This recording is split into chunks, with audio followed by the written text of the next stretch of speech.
ಇನ್ನು ನಗ್ರೋಟಾದಲ್ಲಿ ಉಗ್ರರ ದಾಳಿಯನ್ನ ಭಾರತದ ಸೇನೆ ವಿಫಲಗೊಳಿಸಿದೆ. ಸೇನಾ ಸಮವಸ್ತ್ರದಲ್ಲಿ ಸೈನಿಕರ ಮೇಲೆ ಉಗ್ರರು ದಾಳಿಯನ್ನ ನಡೆಸಿದ್ರು. ಗುಂಡಿನ ಚಕಮಕಿಯಲ್ಲಿ ಇಬ್ಬರು ಸೈನಿಕರಿಗೆ ಗಂಭೀರವಾಗಿ ಗಾಯಗಳಾಗಿದೆ ಅಂತ ಗೊತ್ತಾಗ್ತಾ ಇದೆ. ಸೇನಾ ಸಮವಸ್ತ್ರದಲ್ಲಿ ನಡೆಸಿರುವಂತಹ ದಾಳಿ ಇದು. ಈ ದಾಳಿಯನ್ನ ವಿಫಲಗೊಳಿಸಲಾಗಿದೆ. ನಗ್ರೋಟಾದಲ್ಲಿ ಭಾರತದ ಸೇನೆ ಉಗ್ರರ ದಾಳಿಯನ್ನು ವಿಫಲಗೊಳಿಸಿದೆ. ಗುಂಡಿನ ಚಕಮಕಿ ನಡೆಯಿತು. ಈ ಸಂದರ್ಭದಲ್ಲಿ ಭಾರತದ ಇಬ್ಬರು ಸೈನಿಕರಿಗೆ ಗಂಭೀರವಾಗಿ ಗಾಯಗಳಾಗಿದೆ. ಭಾರತದ ಸೈನಿಕರನ್ನ, ನಾಗರಿಕರನ್ನ ಗುರಿಯಾಗಿಸಿಕೊಂಡು ಅಪ್ರಚೋದಿತವಾಗಿ ಗುಂಡಿನ ದಾಳಿಯನ್ನ ಪಾಕಿಸ್ತಾನ ಮುಂದುವರಿಸುತ್ತಲೇ ಇದೆ. ಇದರ ಭಾಗವಾಗಿ ಭಾರತ ಕೂಡ ಇದಕ್ಕೆ ತಕ್ಕದಾದಂತಹ ಪ್ರತಿಕ್ರಿಯೆ ಕೊಡ್ತಾ ಇದೆ. ಆದರೆ ಈ ಸಂದರ್ಭದಲ್ಲಿ ಭಾರತದ ಇಬ್ಬರು ಸೈನಿಕರಿಗೆ ಗಾಯಗಳಾಗಿದೆ ಅಂತ ಮಾಹಿತಿಗಳು ಬರ್ತಾ ಇದೆ.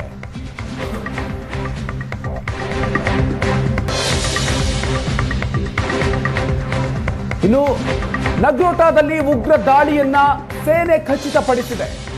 ಉಗ್ರರ ಜೊತೆಗಿನ ಗುಂಡಿನ ಚಕಮಕಿ ನಡೆದಿದೆ ಅಂತ ಸೇನೆ ಹೇಳಿದೆ. ನಗ್ರೋಟಾ ಮಿಲಿಟರಿ ನೆಲೆಯ ಮೇಲೆ ಉಗ್ರರು ದಾಳಿ ನಡೆಸುವಂತಹ ಪ್ರಯತ್ನವನ್ನ ಮಾಡಿದ್ರು. ದಾಳಿಯನ್ನ ನಡೆಸಿದ ಉಗ್ರರಿಗಾಗಿ ಶೋಧ ಕಾರ್ಯಾಚರಣೆಯನ್ನ ಸೇನೆ ನಡೆಸ್ತಾ ಇದೆ.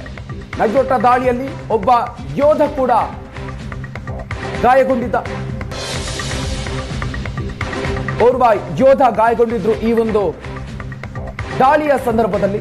ಈ ಒಂದು ದಾಳಿಯನ್ನ ಭಾರತೀಯ ಸೇನೆ ಕೂಡ ಈಗ ಖಚಿತಪಡಿಸಿದೆ. ಮತ್ತಷ್ಟು ಡೀಟೇಲ್ಸ್ ಕೊಡ್ತಾರೆ ನಮ್ಮ ಪ್ರತಿನಿಧಿ ಪರಶುರಾಮ್. ಪಾಕಿಸ್ತಾನದ ಕಡೆಯಿಂದ ಅಪ್ರಚೋದಿತ ದಾಳಿಗಳು ಮತ್ತಷ್ಟು ಮುಂದುವರಿತಾನೆ ಇದೆ. ಭಾರತದ ಸೈನಿಕರು ಕೂಡ ಈ ಸಂದರ್ಭದಲ್ಲಿ ಗಾಯಗೊಂಡಿದ್ದಾರೆ ಅಂತ ಮಾಹಿತಿಗಳು ಬರ್ತಾ ಇದೆ. ಈ ಬಗ್ಗೆ ಏನೆಲ್ಲ ಅಪ್ಡೇಟ್ ಸಿಗ್ತಾ ಇದೆ? ಹೌದು ಮಧುಕರ್, ಒಂದಡಿ ಏನಂತಂದ್ರೆ ಡ್ರೋನ್ ದಾಳಿ ಮೂಲಕ ಪಾಕಿಸ್ತಾನ ಪ್ರಚೋದನೆ ಮಾಡ್ತಿದ್ರೆ, ಇತ್ತ ಉಗ್ರ ನುಸುಳುವಿಕೆ ಯತ್ನವನ್ನು ಕೂಡ ನಡೆಸ್ತಿರುವಂತದ್ದು. ಈಗಾಗಲೇ ನಗ್ರೋಟಾದಲ್ಲಿ ಉಗ್ರ ದಾಳಿಯನ್ನ ಭಾರತೀಯ ಸೇನೆ ಏನಂತ ವಿಫಲಗೊಳಿಸಿರೋ ಬಗ್ಗೆ ಖಚಿತಪಡಿಸಿದೆ. ಭಾರತೀಯ ಸೇನಾ ಸಮವಸ್ತ್ರದಲ್ಲಿ ಬಂದು ಸೈನಿಕರ ಮೇಲೆ ಉಗ್ರರು ದಾಳಿ ನಡೆಸ್ತಿರುವಂತದ್ದು. ಈ ದಾಳಿಯಲ್ಲಿ ಇಬ್ಬರು ಸೈನಿಕರಿಗೆ ಗಾಯಗಳಾಗಿದ್ದು, ಮತ್ತೆ ದಾಳಿ ಮಾಡಿದಂತ ಉಗ್ರರು ಪರಾರಿಯಾಗಿರುವಂತದ್ದು. ಈಗಾಗಲೇ ಉಗ್ರರ ದಾಳಿ ಬೆನ್ನಲ್ಲೇ ಏನಂತಂದ್ರೆ ಭಾರತೀಯ ಸೇನಾ ಪಡೆಗಳು ಕಾರ್ಯಾಚರಣೆಗೆ ಇಳಿದಿರುವಂತದ್ದು. ಆರಂಭಿಕ ಮಾಹಿತಿಗಳ ಪ್ರಕಾರ ಈಗಾಗಲೇ ತೀವ್ರ ನಗ್ರೋಟಾ ಸುತ್ತಮುತ್ತ ಭಾರಿ ಪ್ರಮಾಣದಲ್ಲಿ ಕಾರ್ಯಾಚರಣೆ ನಡೆಸಿರುವಂತದ್ದು.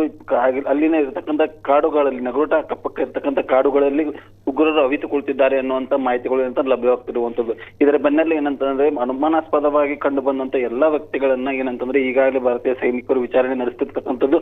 ಆರಂಭಿಕ ಮಾಹಿತಿಗಳ ಪ್ರಕಾರ ಈಗಾಗಲೇ ಏನಂದ್ರೆ ಅಲ್ಲಿ ಇರ್ತಕ್ಕಂಥ ಯಾವುದೇ ಯೋಧರ ಗ್ರಾಮಸ್ಥರು ಏನಂದ್ರೆ ಉಗ್ರರ ಜೊತೆ ಸಂಪರ್ಕ ಇಲ್ಲ ಅಂತ ಗೊತ್ತಾಗ್ತಿರುವಂತದ್ದು. ಹೀಗಾಗಿ ಏನಂದ್ರೆ ಮತ್ತಷ್ಟು ಏನಂದ್ರೆ ಭಾರತೀಯ ಸೈನಿಕರು ಏನಂತಂದ್ರೆ ಕಾಡಿನ ಅವಿತುಕೊಳ್ತಿರ್ತಕ್ಕಂಥ ಉಗ್ರರಿಗೆ ಶೋಧ ಕಾರ್ಯಾಚರಣೆ ಮುಂದುವರಿಸಿದಂಥದ್ದು. ಹೀಗಾಗಿ ಏನಂತಂದ್ರೆ ನಗ್ರೋಟಾ ಸುತ್ತಮುತ್ತ ಭಾರಿ ಪ್ರಮಾಣದ ಬಿಗಿ ಭದ್ರತೆಯನ್ನು ಕಂಡುಕೊಂಡಿರುವಂತದ್ದು.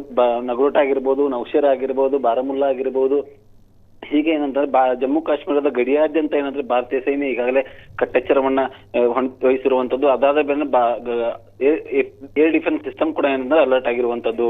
ಮಧುಕರ್, ಪರಶುರಾಮ್, ಪರಿಸ್ಥಿತಿ ಸದ್ಯ ಯಾವ ರೀತಿಯಾಗಿ ಇದೆ? ಗುಂಡಿನ ಚಕಮಕಿ ಮುಂದುವರೆದಿದೆಯಾ? ಅದಾದ ನಂತರವೂ ಕೂಡ ಈ ಬಗ್ಗೆ ಏನಾದ್ರೂ ಮಾಹಿತಿಗಳು ಸಿಗ್ತಾ ಇದೆಯಾ?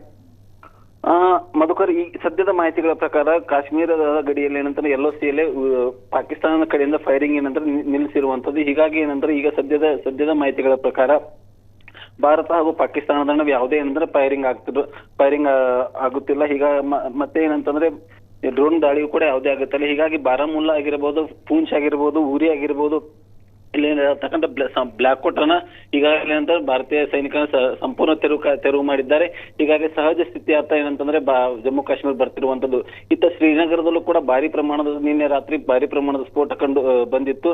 ಆದ್ರೆ ಭಾರಿ ಪ್ರಮಾಣದ ಸ್ಫೋಟ ಕಂಡು ಬಂದಲ್ಲಿ ಭಾರತೀಯ ಸೇನಾ ಪಡೆಗಳು ಕಾರ್ಯಾಚರಣೆ ನಡೆಸಿ ಅಲ್ಲಿ ಯಾವುದೇ ಸ್ಫೋಟ ಕಂಡು ಬಂದಿಲ್ಲ. ಹೀಗಾಗಿ ಯಾವುದೇ ಏನಂತಂದ್ರೆ ಲಾಲ್ ಚೌಕ್ ಆಗಿರ್ಬೋದು ಮತ್ತಿತರ ಕಡೆಗಳಲ್ಲಿ ಏನಂತಂದ್ರೆ ಯಾವುದೇ ಹಾನಿಯಾಗಿಲ್ಲ ಅನ್ನೋದನ್ನು ಭಾರತೀಯ ಸೈನಿಕರು ಖಚಿತಪಡಿಸಿರುವಂತದ್ದು. Madhukar, okay, thank you Parashuram ಡೀಟೇಲ್ಸ್ಗೆ.